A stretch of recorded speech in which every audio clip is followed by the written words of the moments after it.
मित्रांनो नमस्कार. मी डॉक्टर शैलेंद्र देवळाणकर. मित्रांनो, पाकिस्तानमध्ये इस्लामाबादमध्ये अमेरिका आणि इराण यांच्या दरम्यान सेकंड राउंड ऑफ टॉक जे होते, चर्चेची दुसरी फेरी होणार होती. जी चर्चेची दुसरी फेरी इराणकडनं कसल्याही प्रकारचा प्रतिसाद न दिला गेल्यामुळे अमेरिकेला कॅन्सल करावी लागली. आणि हा प्रतिसाद न देणं हा एक पद्धतीची नामुष्की हीच अमेरिकेसाठी होती. याचं कारण असं आहे, की जे.डी. व्हॅन्स जे अमेरिकेचे उपाध्यक्ष आहेत, त्यांच्या नेतृत्वाखालची टीम तयार होती, त्यांचं विमान तयार होतं आणि ते वाट बघत होते, की इराणचे प्रतिनिधी या टॉक्ससाठी इस्लामाबादमध्ये येतील की नाही. ते वाट बघत राहिले आणि इराणने आपले प्रतिनिधी पाठवले नाहीत आणि त्यामुळे हा जो सेकंड राउंड ऑफ टॉक होता, तो झालाच नाही. आणि आता त्याच्यानंतर जी शस्त्रसंधी अमेरिका आणि इराणमध्ये झाली होती, जवळपास साधारणतः 10 दिवसांपूर्वी त्याची घोषणा ही अमेरिकेचे अध्यक्ष डोनाल्ड ट्रम्प यांनी केलेली होती. ही जी शस्त्रसंधी होती मित्रांनो, ती काल संपुष्टात आली आणि ती काल संपुष्टात येण्यापूर्वी अध्यक्ष ट्रम्प यांनी अनेक प्रकारचे ट्विट केलेले होते. आता ही शस्त्रसंधी संपली आणि जर त्याच्यापूर्वी इराणनी कोणत्याही प्रकारचं डील आमच्याबरोबर केलं नाही, आमच्याबरोबर करार कोणता केला नाही, तर इराणनी कधी स्वप्नातही पाहिलं नसेल इतका भयानक त्यांना अमेरिकेच्या रागाचा, फ्युरीचा सामना करावा लागेल. अमेरिकेकडनं त्यांचे सगळे पॉवर प्लांट्स इराणचे उद्ध्वस्त केले जातील. इराणमध्ये एक पूल पण राहणार नाही आणि इराणची अवस्था अशा स्वरूपाने केली जाईल, की ज्याचं पूर्वी त्यांनी अनेकदा ट्विट असं केलं होतं, की इराणमध्ये पाषाण युग येईल, इथपर्यंत आम्ही इराणची अवस्था करून टाकू. असे सगळे ट्विट दिले. त्यामुळे जगाला असं वाटत होतं, की आता ही शस्त्रसंधीची डेडलाईन जी संपुष्टात आली काल, ही शस्त्रसंधीची डेडलाईन नंतर अमेरिका परत अटॅकला सुरुवात करेल असं वाटत असताना ट्रम्प यांच्याकडनं परत एक ट्विट आलं आणि ट्रम्पने सांगितलं, की ही जी शस्त्रसंधी होती, ही शस्त्रसंधी आम्ही अनिर्णित काळासाठी म्हणजे इनडेफिनेट टाईमसाठी आम्ही आता ती पोस्टपोन करतो आहोत. आणि याचाच अर्थ असा, की आता अमेरिका पुढचा काही काळ म्हणा, काही काळ म्हणजे त्याच्यात कोणत्याही प्रकारचा काळ सांगितलेलाच नाही त्या ट्विटमध्ये. आणि त्यांनी सांगितलं, की इनडेफिनेटली आम्ही शस्त्रसंधी एक्सटेंड करू, म्हणजे अमेरिका आता इराणवरती अटॅक करत नाही. मित्रांनो, या गोष्टी काय दर्शवत आहेत? हे एकतर्फी ट्विट आहे डोनाल्ड ट्रम्प यांच्याकडनं. त्यांनी स्वतः शस्त्रसंधीची जी आहे त्याची डेडलाईन जी आहे ती एक्सटेंड करून टाकली आहे. ती पण इनडेफिनेट काळासाठी एक्सटेंड करून टाकलेली आहे. याचाच अर्थ एक पद्धतीने अमेरिकेची ही माघार आहे. या दृष्टिकोनातनं या संपूर्ण प्रकरणाकडे आपल्याला बघावं लागेल. अर्थात डोनाल्ड ट्रम्प यांना जे अशा स्वरूपाचं ट्विट करत होते, की आम्ही इराणला उद्ध्वस्त करून टाकू, त्यांचा एकही पॉवर प्लांट आम्ही ठेवणार नाही, त्यांचा एकही पूल ठेवणार नाही, अशा अमेरिकेला इनडेफिनेट टाईमसाठी शस्त्रसंधीला एक्सटेन्शन द्यावं लागतं. मित्रांनो, ह्या गोष्टी दर्शवत आहेत, की अमेरिका हा पूर्णपणे एकटा पडलेला आहे. डोनाल्ड ट्रम्प यांची एकूणच रणनीती जी आहे या आखाती संघर्षाच्या संदर्भामधली, ही कुठेतरी चुकलेली आहे, किंबहुना ती बॅकफायर झालेली आहे आणि आता कन्सिलिटरी स्टँडमध्ये अमेरिका आहे. परंतु इराण जो आहे याचा अप्पर हँड या ठिकाणी दिसून येतो आहे. आता इराण असं म्हणतो आहे, की अरे टर्म्स आणि कंडिशन टाकणारे तुम्ही कोण? तुम्ही फेल्युअर आहात. आम्ही या संपूर्ण संघर्षामध्ये विजय झालेलो आहोत आणि फेल्युअर लोकं टर्म्स आणि कंडिशन टाकत नाहीयेत. त्यामुळे आम्ही तुमच्या टर्म्स कंडिशनला हे शस्त्रसंधी एक्सटेंड केलेला कशालाही महत्त्व देत नाही. आम्ही तुमच्या टॉक्सवरती पण बहिष्कार टाकतो आहोत. या टर्म्स, या सगळ्या गोष्टी इराणकडनं ज्या केल्या जात आहेत, ह्या दर्शवत आहेत, की अमेरिका कुठेतरी पेच प्रसंगामध्ये या संपूर्ण संघर्षामध्ये थांबलेला आहे किंवा अडकलेला आहे आणि आता इराण टर्म्स डिक्टेट करायला लागलेला आहे. मित्रांनो बघा, अमेरिका जगातली सगळ्यात मोठी लष्करी सत्ता आपण त्याला म्हणू शकतो. ही एक मोठी महासत्ता आहे. प्रादेशिक पातळीवरचं, जागतिक पातळीवरचं सत्ता संतुलन असेल, स्थैर्य, सुरक्षा असेल, हे टिकवण्याची जी पारंपरिक भूमिका दुसऱ्या महायुद्धानंतर होती ती अमेरिकेकडे होती. आज अमेरिकेचं ठिकठिकाणी इंटरव्हेन्शन व्हायचं. जगभरामध्ये अमेरिकेचे मिलिटरी बेसेस आहेत. आज अमेरिकेचं कोणताही देश हा अमेरिकेच्या एकूण डिफेन्स बजेटची तुलना करू शकत नाही. इतकं प्रचंड मोठं डिफेन्स बजेट हे अमेरिकेचं आहे.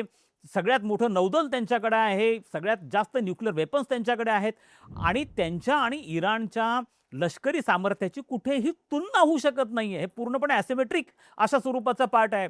असं असताना देखील आज इराणकडनं टर्म्स डिक्टेट केल्या जात आहेत. इराण असं म्हणतो, की आम्ही तुमच्या टॉक्सवरती बहिष्कार टाकतो आहोत. त्याचप्रमाणे आता डोनाल्ड ट्रम्प यांना शस्त्रसंधीची मुदत ही वाढवावी लागती आहे. अर्थात त्यांनी स्टेट ऑफ हार्मूज आम्ही ब्लॉकेड कंटिन्यू ठेवू असं ट्रम्प म्हणत आहेत. परंतु तुम्ही जे शस्त्रसंधीला एक्सटेन्शन दिलं आहे, मग तुम्ही इराणवरती ज्या सगळ्या तुम्ही वल्गना केलेल्या होत्या, ज्या प्रकारचे ट्विट केलेले होते, मग तुम्ही ते प्रत्यक्षात का नाही आणले? असे अनेक प्रश्न निर्माण होतात. तर मित्रांनो, आता यामध्ये हे जे संपूर्ण कॅल्क्युलेशन्स आहेत ते अमेरिकेचे कशा पद्धतीने चुकलेले आहेत, हा सगळ्यात महत्त्वाचा भाग आहे. याच्यामध्ये ज्या सुरुवातीला प्लॅनिंग जी केली गेलेली होती, ती प्रामुख्याने काही एअर अटॅक्स करायचे, इराणमध्ये सत्तांतर घडवून आणायचं, त्यानंतर त्यांचा न्यूक्लिअर एनरिचमेंटचा प्रोग्राम पूर्णपणे बंद करून टाकायचा, त्यांचे बॅलिस्टिक मिसाईल पूर्णपणे उद्ध्वस्त करून टाकायचे, अशा स्वरूपाची रणनीती होती. आणि मग इराणच्या एकूणच ऑइलवरती कंट्रोल हा घ्यायचा, जसा व्हेनेझुएलाच्या ऑइलवरती कंट्रोल अमेरिकेने घेतलेला होता, या प्रकारची रणनीती होती. मात्र झालं सगळं उलटं. गेल्या 3 दशकांपासून इराण अशा प्रकारच्या संघर्षाची तयारी करत होता.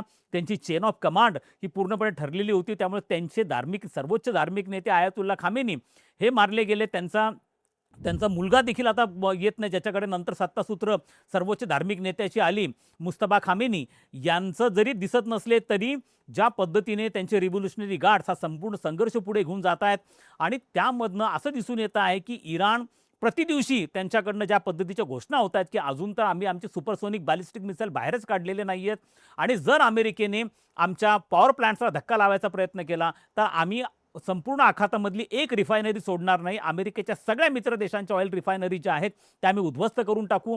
त्याचप्रमाणे जवळपास 11 देशांवरती गेल्या 30-40 दिवसांमध्ये इराणकडनं हल्ले झाले. स्टेट ऑफ हार्मुझचं ब्लॉकेड जे आजपर्यंत इतिहासात कधी झालेलं नव्हतं, ते इराणने सक्सेसफुल करून दाखवलं. त्यांनी ब्लॉकेड केलं, आणि ते ब्लॉकेड रिलीज करण्यासाठी अमेरिकेने प्रचंड प्रयत्न केले. या सगळ्या प्रकरणामध्ये तेलाच्या किमती $70वरनं $117पर्यंत गेल्या. त्याची झळ जगभरात बसायला लागली. अमेरिकेमध्ये देखील तेलाची किंमत जी आहे प्रति गॅलन ही साधारणतः $4 क्रॉस झाली. गॅसची किंमत देखील प्रति गॅलन ही $3 क्रॉस झाली. अमेरिकेमधली महागाई 3.6% पर्यंत जाऊन पोहोचली. आणि ह्या सगळ्या गोष्टींची जी झळ आहे ती अमेरिकेपर्यंत पोहोचायला लागली, अमेरिकेच्या मित्र देशांपर्यंत पोहोचायला लागली. आणि जर आता अमेरिकेने पुन्हा एकदा इराणवरती पुन्हा अटॅक्स करायला सुरुवात केली असती तर इराण काही शांत बसणार नव्हता. इराणकडनं प्रचंड प्रतिहल्ले हे त्याच्यामध्ये होणार होते. आणि इराणने पण सांगितलं होतं की आम्ही अरब देशांचे पॉवर प्लांट्स उद्ध्वस्त करून टाकू. अख्ख्या आखातामध्ये अशांतता निर्माण झाली असती. आणि मग मात्र तेलाच्या किमती या $150 देखील क्रॉस झाल्या असतात. हे लक्षात घ्या की ब्रेंट क्रूड ऑइल जे आखाती देश प्रोड्यूस करतात त्याच्याशी निगडीत हा फिनान्शियल बेंचमार्क आहे. म्हणजे हा तेलाचा प्रकार नाही, तेलाची क्वालिटीचा प्रकार नाही आहे ब्रेंट क्रूड ऑइल, तर हा एक फिनान्शियल बेंचमार्क आहे. आणि त्याच्याशी निगडीत जगामध्ये तेलाच्या किमती ज्या असतात त्या निर्धारित होत असतात. इव्हन अमेरिकेमध्ये देशांतर्गत तेलाची किंमत आणि गॅसची किंमत ही ब्रेंट क्रूड ऑइलशी कनेक्टेड आहे. त्यामुळे ब्रेंट क्रूड ऑइलच्या किमती वाढल्या तर अमेरिकेमध्ये देखील गॅसच्या आणि तेलाच्या किमती ह्या वाढल्याचं आपल्याला दिसून येतं आहे. आणि त्यामुळे ह्या जर वाढलं असतं तर जगभरामध्ये महागाई प्रचंड वाढली असती, जग आर्थिक महामंदीच्या दिशेने गेलं असतं, मित्रदेश प्रचंड नाराज झालेले असते, आणि याचा सगळ्यांचा परिणाम हा अमेरिकेच्या सर्वसामान्य नागरिकांवरती झाला असता. आणि डोनाल्ड ट्रम्पला याची राजकीय किंमत ही येत्या काळामध्ये मोठ्या प्रमाणावरती चुकवावी लागली असती. या संपूर्ण संघर्षामध्ये आपण बघितलं तर अमेरिकेचा जो एकूण खर्च झालेला आहे हा साधारणतः $12 ते $13 बिलियन खर्च झाला आहे. प्रतिदिवशी जेव्हा हा संघर्ष चालू होता त्यावेळेला प्रतिदिवशी $500 बिलियन हा खर्च वाढत होता. या संपूर्ण संघर्षामध्ये अमेरिकेने 900 टॉम हॉक हे जे बॅलिस्टिक मिसाईल्स आहेत, हे बॅलिस्टिक मिसाईल वाढले जे त्यांच्या थाड सिस्टममध्ये इन्स्टॉल केलेले होते, आणि जे बंकर बस्टिंग पण आहेत, आणि ज्याच्या माध्यमातून हा टॉम हॉकला फायर केलं गेलं होतं आयातुल्ला खामेनींना मारण्यासाठी. असे जवळपास 900 टॉम हॉक ह्या संघर्षामध्ये वापरले गेले. एक टॉम हॉक बनवण्याची किंमत साधारणतः 35 कोटी इतकी आहे. आणि त्याचा सामना इराणचे ड्रोन्स करत होते. साधारणतः एक ड्रोन इराणचं जे आहे शाहीन सारखं ड्रोन बनवायला $15,000 ते $20,000 पर्यंतचा खर्च येतो. मात्र त्याच्या माध्यमातून इराण अमेरिकेची थाड सारखी अत्याधुनिक anti ballistic air defence system जी आहे ती उद्ध्वस्त करत होता, टॉम हॉक मिसाईल उद्ध्वस्त करत होता. आणि ह्या संपूर्ण संघर्षामध्ये अमेरिकेचा वाढता खर्च लक्षात घेऊन अमेरिकेच्या संरक्षण विभाग जो पेंटगन विभाग आहे त्याने अमेरिकन काँग्रेसकडे $200 अब्ज अतिरिक्त मागणी केलेली होती. ह्या सगळ्या गोष्टी दर्शवतात. दुसरं म्हणजे अमेरिकेचे मित्र देश हे अमेरिकेला मदत करायला तयार नव्हते. ज्या नॅटोला जन्म अमेरिकेने घातला, ज्या नॅटोचा विकास अमेरिकेच्या नेतृत्वामध्ये झाला, जी नॅटो शीतयुद्धानंतर देखील 30 वर्ष आपला पाय टिकून होती ती अमेरिकेमुळे होती, त्या नॅटोच्या सदस्य देशांनी देखील अमेरिकेला सहकार्य करण्यासाठी नकार दिला. स्टेट ऑफ हॉर्मुझमध्ये जे ब्लॉकेड केलं होतं त्यामध्ये ऑइल शिप ज्या असतील किंवा व्हेसल्स असतील त्या व्हेसल्सला मिलिटरी एस्कॉर्ट प्रोव्हाइड करण्यासाठी फ्रान्स असेल, इंग्लंड असेल, जर्मनी असेल यांनी आउटराइटली नकार दिलेला होता. त्यांनी सांगितलं होतं की हा आखातामधला संघर्ष आहे, आम्ही ऑलरेडी रशिया युक्रेन संघर्षामध्ये पोहतो आहोत, त्यामुळे आम्ही याच्यामध्ये पडणार नाहीये. जपान दक्षिण कोरियाची भूमिका देखील वेगळी होती. या सगळ्या प्रकरणांमध्ये आपल्याला दिसून येत होतं की इराणची क्षमता ही प्रत्येक क्षणाला वाढताना दिसत होती, कारण रशिया आणि चायना हे अप्रत्यक्षपणे इराणला मदत करताना दिसून येत होतं. मग रशियाचे सॅटेलाईट कम्युनिकेशनची सिस्टम असेल जी इराणला ह्या सगळ्या गोष्टी त्यांचे टार्गेट जे होते मिसाईलचे ते ॲक्युरेट व्हावे या दृष्टिकोनातून मदत करत होती. चायनाकडनं त्यांना मिसाईल्स मिळत होते, पण चायनाकडनं प्रचंड पैसा मिळत होता. इराणचं 90% तेल जे आहे ते चायना विकत घेतो आणि त्यामुळे चायना त्यांना मोठ्या प्रमाणावरती पैसा चीनचा त्यांच्याकडनं मिळत होता. एवढंच नाही तर नुकतंच चीनने त्यांना एअर डिफेन्स सिस्टम द्यायचं देखील बातम्या ह्या आल्या होत्या आणि त्यासाठी डोनाल्ड ट्रम्पनी चीनला धमकी पण दिलेली होती. ह्या सगळ्या गोष्टी दर्शवतात अशा की एकूणच अमेरिकेच्या आखातामधली ह्या संघर्षाच्या बाबतीमधली डोनाल्ड ट्रम्पची रणनीती आहे त्याला पूर्णपणे चॅलेंजेसनी भरलेली होती, अपयशी होताना दिसून येते आहे. आणि त्यामुळे डोनाल्ड ट्रम्पनी जो आता शस्त्रसंधी वाढवण्याचा निर्णय घेतला, इनडेफिनेट काळासाठी वाढवण्याचा निर्णय घेतला, हे क्लिअर कट दिसून येतं आहे की आता अमेरिकेला याच्यातनं तात्काळ माघार पाहिजे आहे. त्यांनी सांगितलं की इराण लवकरात लवकर तडजोडीसाठी किंवा चर्चेसाठी तयार होईल आणि जोपर्यंत तो तयार होत नाही तोपर्यंत ती शस्त्रसंधी वाढवली जाईल. आणि आता इराण चर्चेसाठी तयार नाही आहे. इराण टर्म्स कंडिशन टाकायला लागला आहे. इराणने 4-5 प्रकारच्या टर्म्स कंडिशन टाकल्यात. अमेरिकेने स्टेट ऑफ हॉर्मुझचं ब्लॉकेड हे तात्काळ बंद करावं, अमेरिकेने आम्हाला नुकसान भरपाई द्यावी, अमेरिकेने आमच्या अरब देशांमधल्या ज्या ॲसेट फ्रीज केलेल्या डॉलरमधल्या त्या त्यांनी तात्काळ रिलीज कराव्या, लेबननवरती इस्रायलने जे अटॅक्स केले ते कायमस्वरूपी थांबवले जावेत आणि अमेरिकेने आम्हाला गॅरंटी द्यावी की कोणत्याही परिस्थितीत अमेरिका भविष्यामध्ये इराणवरती अटॅक करणार नाही आणि त्यांच्यामध्ये जे न्यूक्लिअर एनरिचमेंटचा प्रोग्राम आहे इराणचा तो आम्ही मॅक्स टू मॅक्स 4 ते 5 वर्षांपर्यंत फ्रीज करू, पण अमेरिकेची जी मागणी 20 वर्षांपर्यंत ते फ्रीज करा त्यासाठी इराण अजिबात तयार नाही आहे. इराण बॅलिस्टिक मिसाईल सरेंडर करायला तयार नाही आहे. या सगळ्या गोष्टी दर्शवतात की कुठेतरी आता इराणचा अप्पर हँड आहे, इराण टर्म्स कंडिशन डिक्टेट करायला लागलेला आहे आणि अमेरिका हा कुठेतरी नमती भूमिका ह्या संपूर्ण संघर्षामध्ये घेताना दिसून येतो आहे. त्यामुळे हा संघर्ष एका अशा वळणावरती येऊन थांबलेला आहे की ज्या ठिकाणी अमेरिकेसारखी प्रचंड मोठी महासत्ता की जिचं ज्याला लोन सुपर पॉवर शीतयुद्धानंतर आपण म्हणत होतो, एककेंद्री विश्वरचनेचा जो एकच स्तंभ ज्याला खांब होता तो म्हणजे अमेरिका, अशा प्रकारचे अनेक अमेरिकन स्कॉलरचे युक्तिवाद त्यामध्ये होते. असा अमेरिका आता मात्र या ठिकाणी हताश होताना दिसून येतो आहे आणि ते देखील इराणकडनं की ज्यांची कोणत्याही पद्धतीची लष्करी सामर्थ्याची तुलना ही अमेरिकेबरोबर होऊ शकत नाही, अशा प्रकारची परिस्थिती एकूणच आता निर्माण झालेली आहे.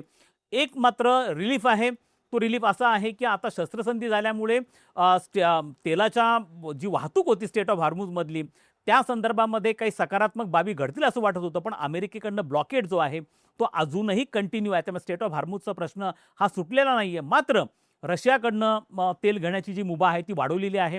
त्यामुळे भारताला या शस्त्रसंधीच्या काळाचा वापर करून इतर देशांकडनं तेलाची असेल किंवा गॅसची असेल आयात करून आपली जी गरज आहे किंवा आपला जो स्टॉकपाईल आहे तो वाढवण्याची संधी आहे. तो let's hope for the best. परंतु ह्या संपूर्ण संघर्षामधनं अनेक आश्चर्याचे धक्के, अनेक नव्या घडामोडी ज्या जगापुढे आलेल्या आहेत त्यातली एक घडामोड अशी आहे की इराणने आता अमेरिकेच्या नाकात दम आणलेला आहे असं आपल्याला म्हणावं लागेल.